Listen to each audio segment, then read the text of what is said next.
The Fly by Katherine Mansfield.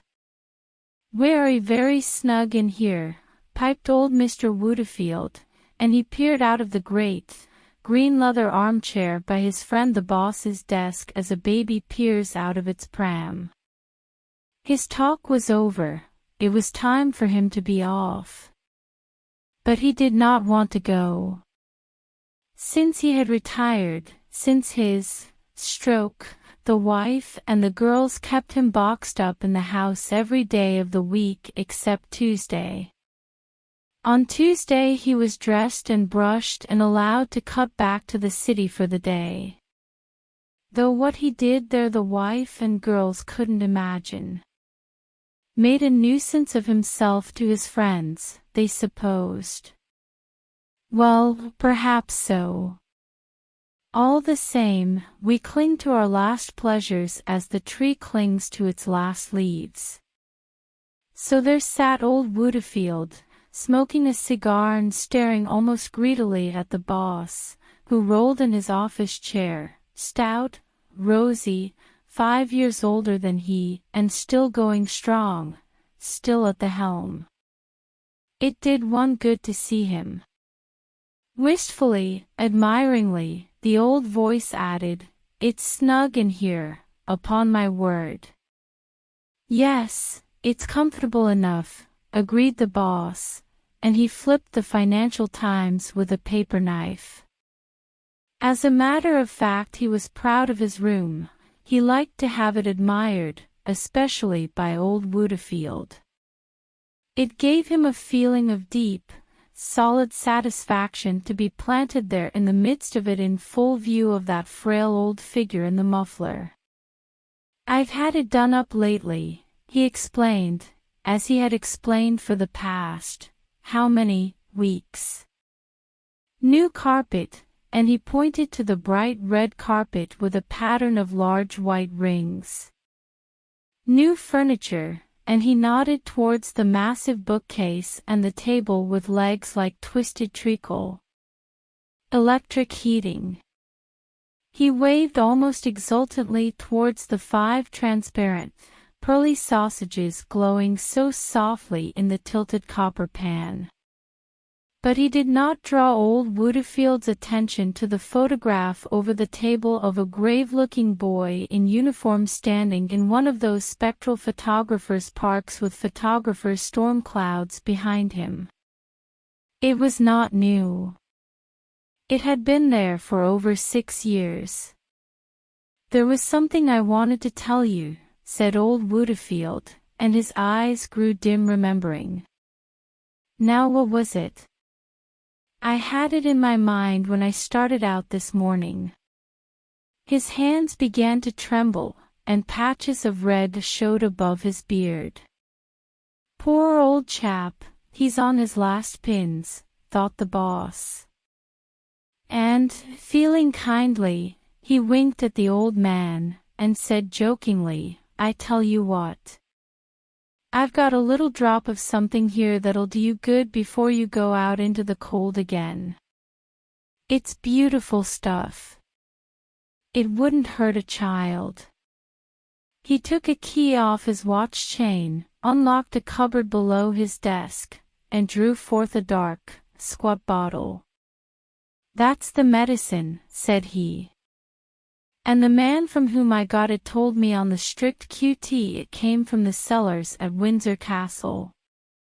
Old Wooderfield's mouth fell open at the sight. He couldn't have looked more surprised if the boss had produced a rabbit. "It's whiskey, ain't it?" he piped, feebly. The boss turned the bottle and lovingly showed him the label.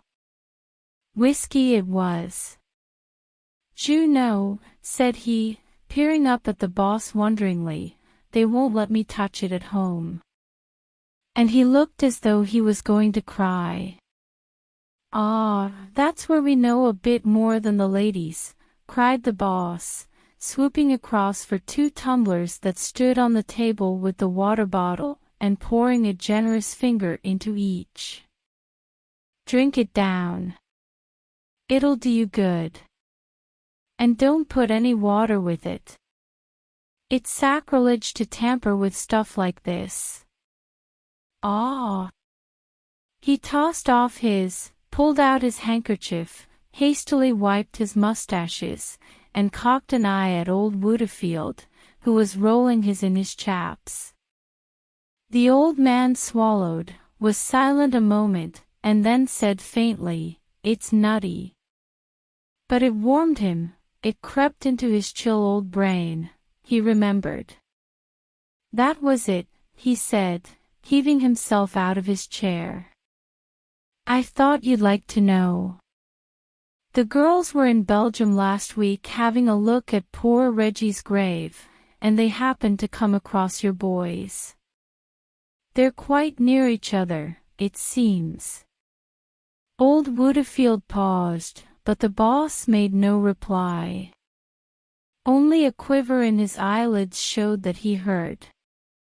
"The girls were delighted with the way the place is kept," piped the old voice.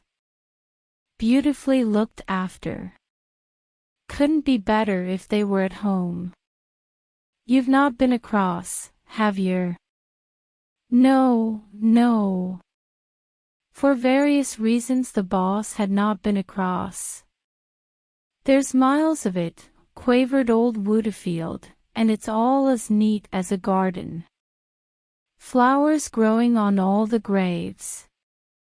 Nice broad paths."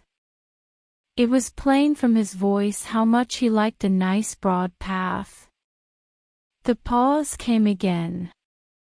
Then the old man brightened wonderfully. "You know what the hotel made the girls pay for a pot of jam," he piped. 10 francs. Robbery, I call it.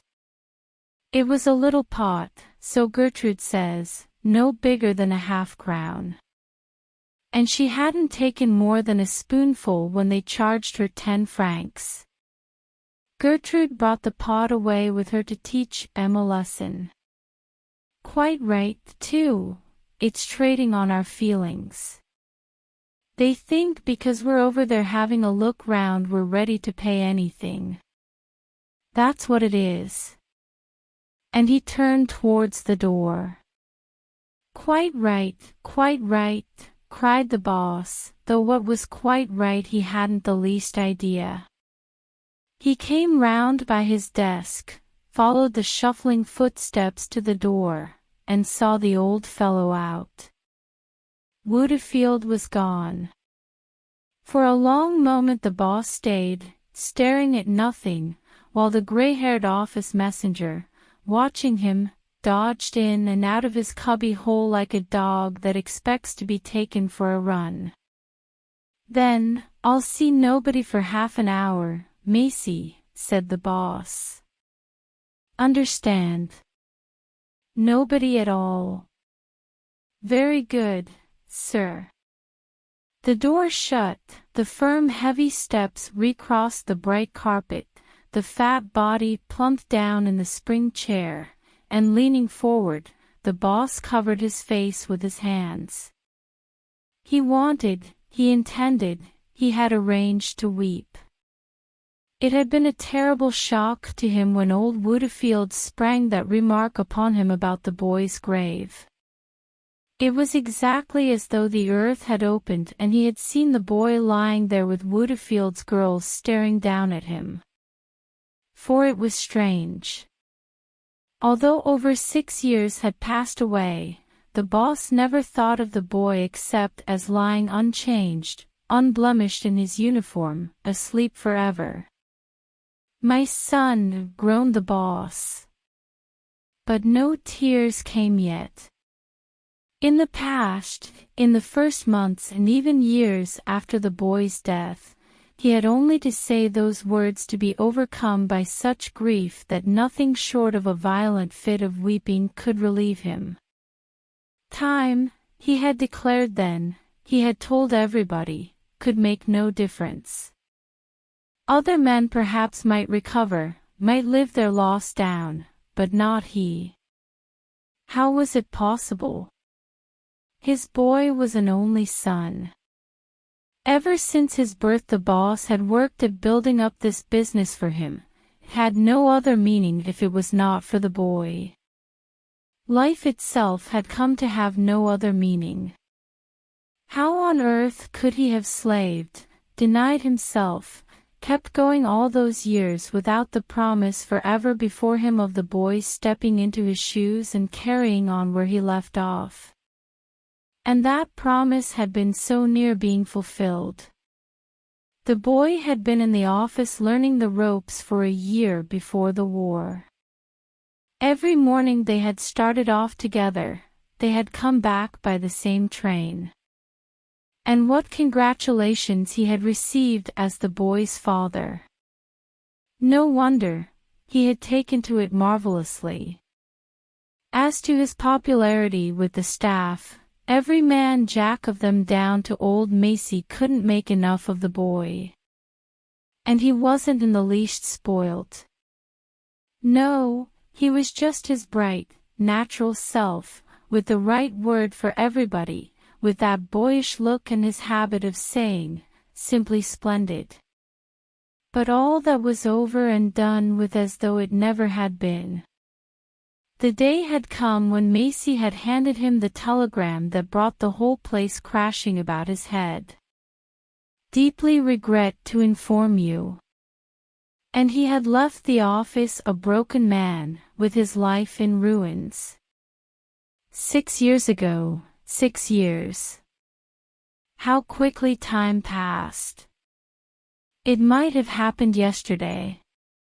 The boss took his hands from his face. He was puzzled. Something seemed to be wrong with him. He wasn't feeling as he wanted to feel. He decided to get up and have a look at the boy's photograph. But it wasn't a favorite photograph of his. The expression was unnatural. It was cold, even stern-looking. The boy had never looked like that. At that moment the boss noticed that a fly had fallen into his broad inkpot, and was trying feebly but desperately to clamber out again. "Help! Help!" said those struggling legs. But the sides of the inkpot were wet and slippery. It fell back again and began to swim. The boss took up a pen, picked the fly out of the ink, and shook it onto a piece of blotting paper. For a fraction of a second it lay still on the dark patch that oozed round it. Then the front legs waved, took hold, and, pulling its small, sodden body up, it began the immense task of cleaning the ink from its wings. Over and under, went a leg along a wing, as the stone goes over and under the scythe. Then there was a pause, while the fly, seeming to stand on the tips of its toes, tried to expand first one wing and then the other. It succeeded at last, and, sitting down, it began, like a minute cat, to clean its face. Now one could imagine that the little front legs rubbed against each other lightly, joyfully. The horrible danger was over. It had escaped. It was ready for life again. But just then the boss had an idea. He plunged his pen back into the ink, leaned his thick wrist on the blotting paper, and as the fly tried its wings down came a great heavy blot. What would it make of that? What indeed? The little beggar seemed absolutely cowed, stunned, and afraid to move because of what would happen next. But then, as if painfully, it dragged itself forward. The front legs waved, caught hold, and, more slowly this time, the task began from the beginning. "He's a plucky little devil," thought the boss, and he felt a real admiration for the fly's courage. That was the way to tackle things, that was the right spirit. Never say die, it was only a question of. But the fly had again finished its laborious task, and the boss had just time to refill his pen, to shake fair and square on the new clean body yet another dark drop. What about it this time? A painful moment of suspense followed. But behold, the front legs were again waving. The boss felt a rush of relief. He leaned over the fly and said to it tenderly, "You artful little bee." And he actually had the brilliant notion of breathing on it to help the drying process. All the same, there was something timid and weak about its efforts now, and the boss decided that this time should be the last, as he dipped the pen deep into the inkpot. It was. The last blot fell on the soaked blotting paper, and the draggled fly lay in it and did not stir. The back legs were stuck to the body, the front legs were not to be seen. "Come on," said the boss. "Look sharp." And he stirred it with his pen, in vain. Nothing happened or was likely to happen. The fly was dead. The boss lifted the corpse on the end of the paper knife and flung it into the wastepaper basket. But such a grinding feeling of wretchedness seized him that he felt positively frightened. He started forward and pressed the bell for Macy. "Bring me some fresh blotting paper," he said, sternly, "and look sharp about it." And while the old dog padded away, he fell to wondering what it was he had been thinking about before. What was it? It was.